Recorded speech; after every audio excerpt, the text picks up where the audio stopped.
इसको नहीं, एक दो लोग कह रहे हैं, उन्हें ये मालूम नहीं है कि हमने लोकसभा में लगभग सारी सीटें अभी तक डिक्लेयर की हैं पीडीए के लिए। अब लोकसभा ही ज़्यादा इम्पोर्टेंट होती है पीडीए के लिए। हम मान लीजिए राज्यसभा में सारे लोग हो जाए कोई, तो क्या सरकार पर असर डाल सकते? सरकार बदल दे? सरकार तो लोकसभा ही बनाती बिगाड़ती, उसमें सब पीडीए के लोग। सर, सलीम शेरवानी जी ने अभी इस्तीफा दे दिया है, उनके इस्तीफा को कैसे देखते हैं? हर आदमी को हम राज्यसभा में नहीं भेज सकते, ये उनको समझ लेना चाहिए था।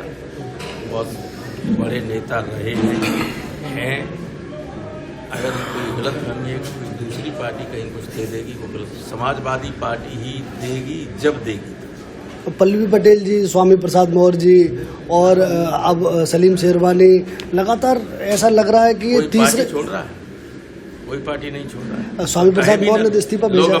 लोग अपनी बात भी नहीं कहें। स्वामी प्रसाद मौर्य ने तो इस्तीफा भेजा साहब। काय का इस्तीफा दे?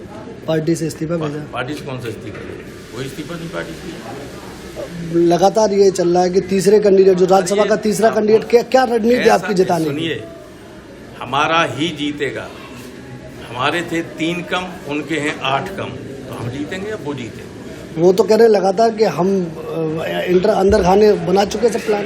ऐसा है वे मूर्ख हैं जो कहते हैं ये बात, जो ये कहते हैं अंदर खाने, इसमें कुछ नहीं होता। राज्यसभा में कानूनन मैंडेटरी है कि आदमी को वोट दिखा के देना ही होगा, तो उसमें अंदर खाने क्या होता है?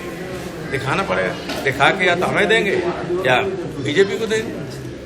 तो तीसरा कैंडिडेट जीत रहा है 100%, और बीजेपी का 8वां आधिकारिक उम्मीदवार चुनाव हारेगा, ये लिख लीजिए। राज्यसभा की मेंबर्स की घोषणा की गई, उस वक्त मेरे दिल आग में बात आई कि भाई जो हम जिस नारे पे हम चुनाव लड़ रहे हैं, उस नारे पे हमारी पार्टी बिल्कुल सीरियस नहीं है। और जिस तरह से राज्यसभा के टिकट दिए गए, मेरा एक दिल में और मेरे साथियों के दिल में ये सोच उठी कि भाई जिस मुद्दे पे आप 2024 का चुनाव लड़ना चाहते हैं, उसी मुद्दे पे ही से आप हट जाते हैं, तो हमारा क्या वजूद है, हम क्यों रहें पार्टी के साथ? आपकी जो सोच है अगर वो बदल जाती है, आप कह कुछ रहे हैं, आपके एक्शंस कुछ और दिखा रहे हैं, तो फिर हमें भी फैसला करना पड़ेगा कि भाई हम क्या करें। क्या आपका वहाँ अपमान हो रहा है? क्या आपकी इज्जत नहीं हो रही? नहीं, ऐसा कुछ नहीं है। मुझे इज्जत भी दी, मुझे सम्मान भी दिया, मगर मुझे अकेला सम्मान नहीं चाहिए।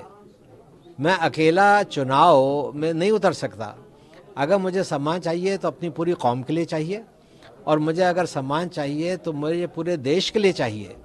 आज हम बात कर रहे हैं इंडिया गठबंधन की, और वो बिल्कुल गठबंधन ख़त्म सा होता चला जा रहा है। कोई आपस में सीरियस है ही नहीं उस गठबंधन को चलाने के लिए।